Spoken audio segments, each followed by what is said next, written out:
What I will do in the next 15 minutes or so is just give you a brief overview of why we are here. What are these social cities of tomorrow that we're talking about?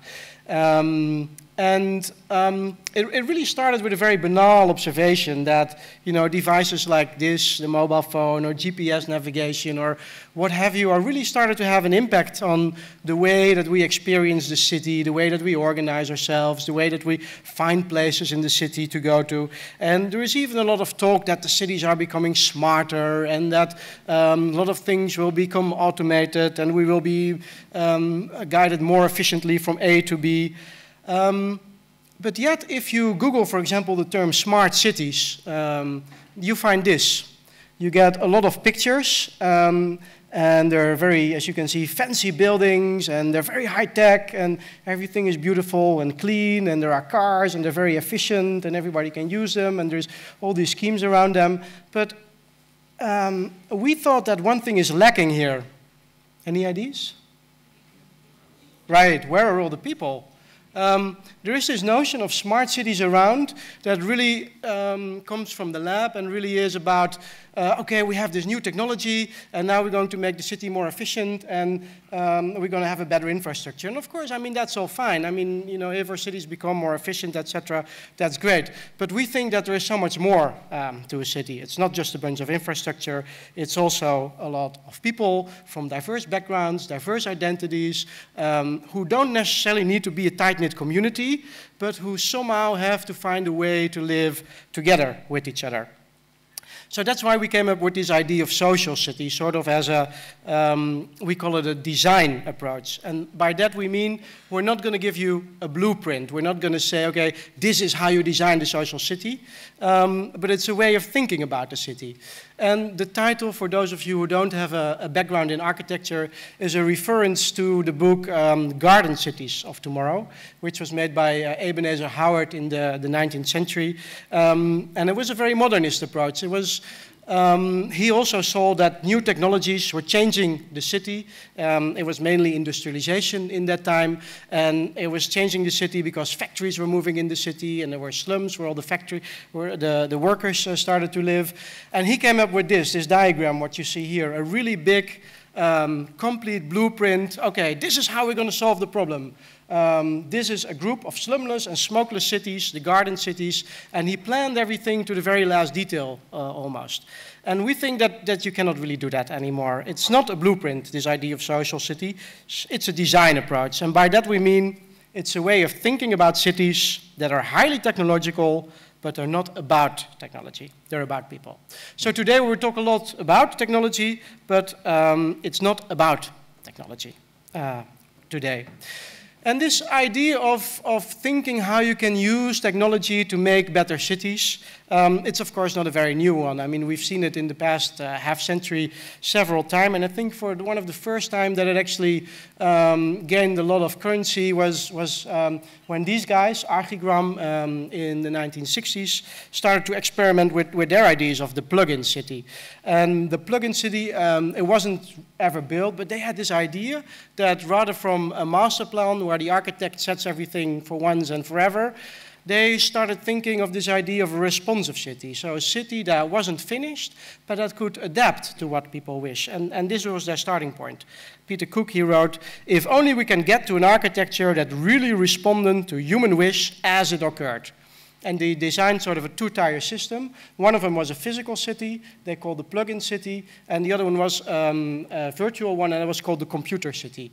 And the computer city was actually a system of all kinds of sensors that would measure what was happening in the city, who was where, what you bought, what kind of person you were. Actually, it was very visionary. It's something that we have around us almost today in several apps on our phone that tell us, you know, where we should go in the city if we have some sort of one personality or the other personality. But their intervention was that there was this computer city, it would sense what was going on in the city, and then actually the physical city would change because the architecture was composed of pods, and there were these cranes, and then they would just move building blocks around. And I think you have to understand this idea of a city responding to human wish. You have to see it in the context of that time, right? It was the 1960s. It was a time of the baby boomers coming of age, a new youth culture that emerged, pop culture emerged. It was a time of sort of breaking away from the traditional institutions that reigned society. And this is a visual from their exhibition, The Living City, that they did somewhere in the 1960s, and that sort of expresses that excitement about big city living and a city that starts responding to your own preferences and wish. And they even went to go as far as this. They said, there is no desire to communicate with everybody, only with those whose thoughts and feelings are related to our own. So we have this computer city, and it will sort of find out who we are, and then it will get us in touch with other people who are like us, and all the other people that we're not that much interested in, we don't have to deal with them. And in that time, I think that was sort of a progressive idea, right? It was trying to break away from all these institutions that govern society and that were sort of suffocating almost. So I really value it for that time. But we also think that in these days today, I think there is a more urgent question. I think the most urgent question is not, how do we, organize our cities with the help of technology to really, find exactly the things that we as an individual need. I think in this time, the question is not so much how do we do away with the old institutions, but the question is really how do we find new ways of collaborating, working together in a globalized area, network area where, as Michiel said, complex issues with multiple stakeholders need our attention. So we sort of changed Peter Cook's departure point, and we're saying if only we can get to cities where citizens feel that they belong and feel the city belongs to them as well. How do we design for it? And we've coined the term ownership for this.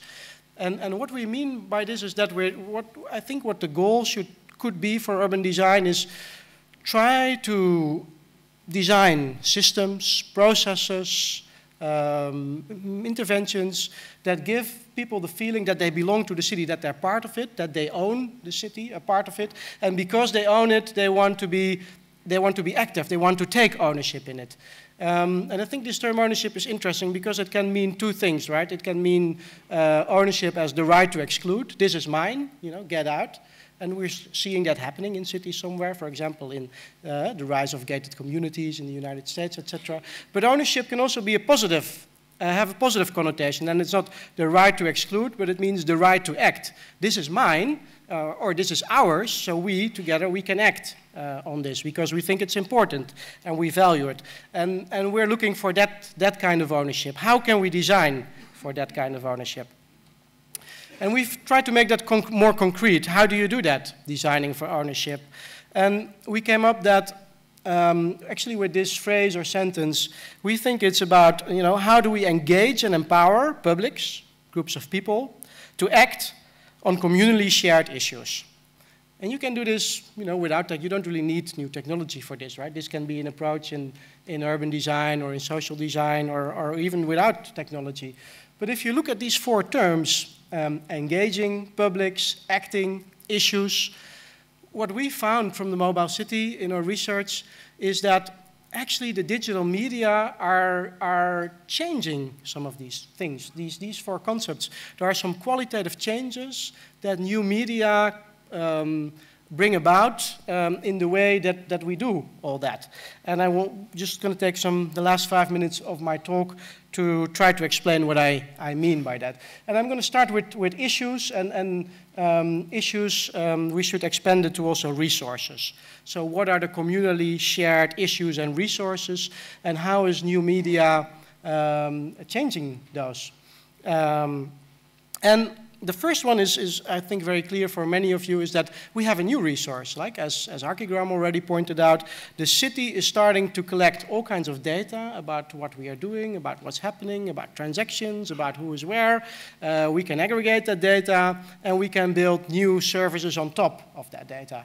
And there is a lot of, at this moment, there is lots of initiatives in this field. Open data initiatives in various cities in the Netherlands, Apps for Amsterdam. We have somebody from there talking a bit more about that in one of the presentations later. So this data can be a new resource. But then the question is, of course, you know, what do you do with it? How do you manage it? And one of the interesting things is, I think, is that this data that the city is generating can not only be used to make the city more, you know, to our individual wish, as Archigram or a lot of app makers are doing today, but it also can bring out new issues. If we collect those data and we can sort of see what's happening in the city, it could bring out some new communal issues in new ways. We have new tools of naming issues, of finding out what is maybe important or around which we should perhaps organize. This is an example from the Sensible City Lab, a project they did, I think 2 or 3 years ago, called Trash Track. And what they did here was they had sensors, they tied them to paper cups and to cardboard boxes, and then they threw them away, and then the sensors would tell the system where they were, where the objects were. So you could follow something that you threw out. So normally it was out of sight, out of mind, and now they had this idea of what if we could make visible what happens to that trash? Would that maybe change our relation to, you know, how we think about waste, about environment, et cetera, et cetera. Another interesting question is, can we, you know, if once we have the issues, can we not only make beautiful maps that are out on the internet, can we somehow bring these issues also maybe back into public space in some way? This is an example from the Media Lab Prado in Madrid, and they came up with this fountain, and this fountain changes colors and height, and it depends on some data that tells you something about the air quality. So you have this this beautiful visualization of something that you cannot see with your own eyes, but that brings out a communal issue that might be of importance. So new resources, new issues, new ways of naming them. But that's only the first step, right? Okay, sure, now we know about, you know, that's where trash goes. But I guess even the more important question is, how do we engage and act? You know, how do we start caring about that issue? I think that's the next step. Just saying it's out there is not enough. How is new media working there? And I think there is lots of interesting initiatives in this field. I mean, there's lots of initiatives that try to create a sense of place. This is, for example, an example from Seattle, which tries to combine virtual social networks with an actual physical place, a cafe. And they're merged in an interesting way where you can see on screens in the cafe who has been there before and who's just left, and as a way to try to build new relations between the people who are there. And again, those don't need to be, you know, very tight communal relations as we're going to make a community out of these people. It's much more in the way that of trying to create familiar strangers, you know, so people that you just see every once in a while, and after a while that builds some sort of a trust between those people without necessarily having to become close friends. What often is very important, we found in various studies to do this engagement, is how do you make individual contributions visible? And new media technologies can exactly do that because you can track all kinds of contributions to what people are doing. This is an example from Cisco, for example. It's not very refined yet, but it's a first start. They're also doing some experiments with mapping environmental issues.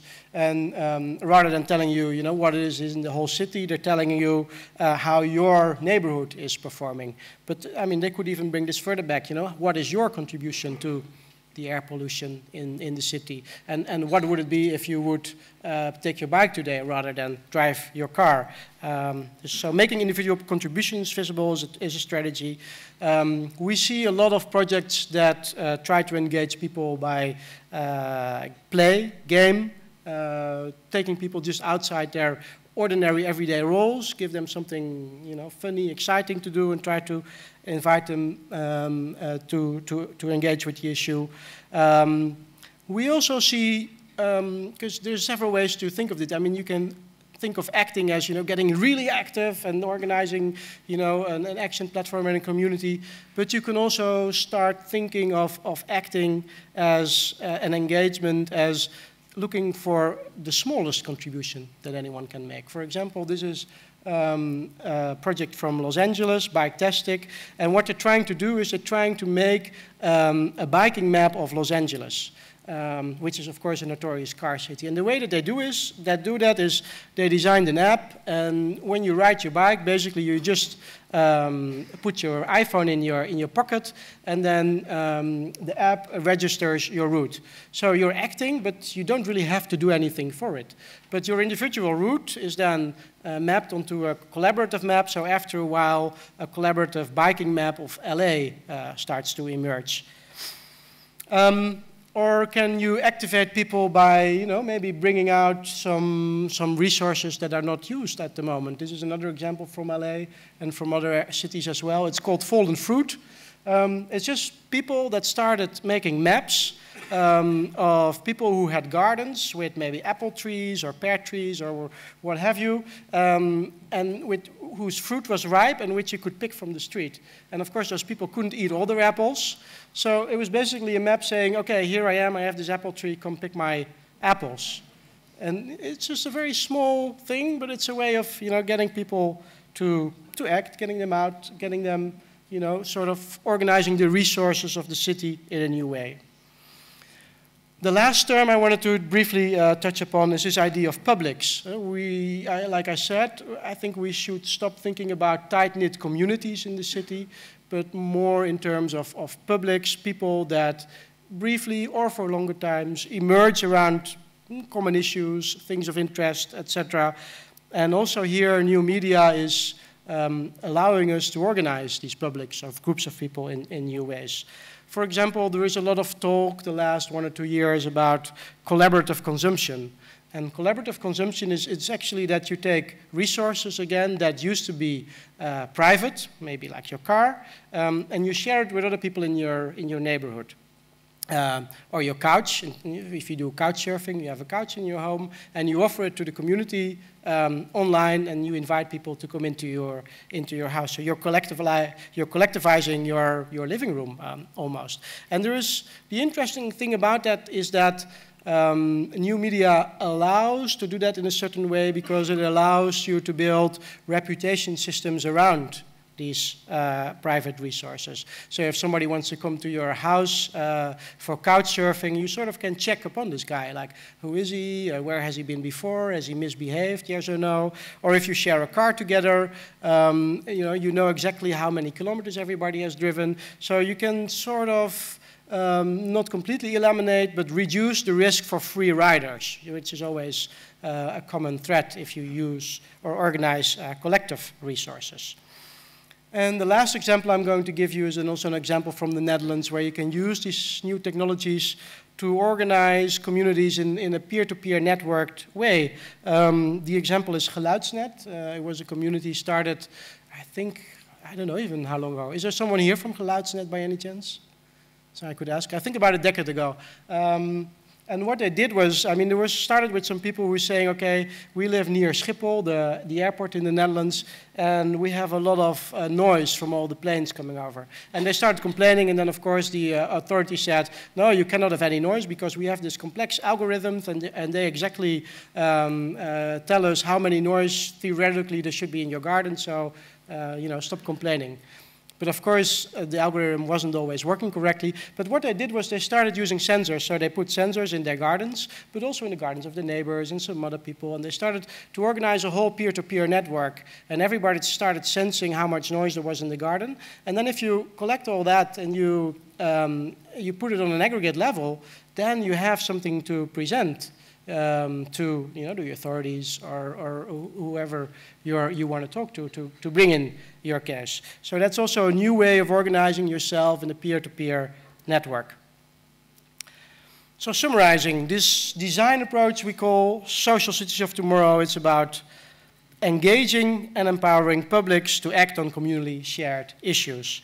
And I think the question is today is, I think a lot of the presentations of today, this question sort of will run through that, even if it's not explicitly built out. And I think there is 2 additional questions that we should mention. How do we design those social cities of tomorrow? Because we're bringing out, it's also, it's about self-organization a lot. So do we as designers or architects or policymakers, do we even have a role in that? Can we maybe learn from the collaborative principles of online culture? Can we port those to urban design? What are some new models of organizing all those stakeholders? And what are the new models for collaboration between the various disciplines? I think those are some important questions that also will come up today. So that was it for me. Thank you very much. I will hope you enjoy the day. And here are some notes for further reading.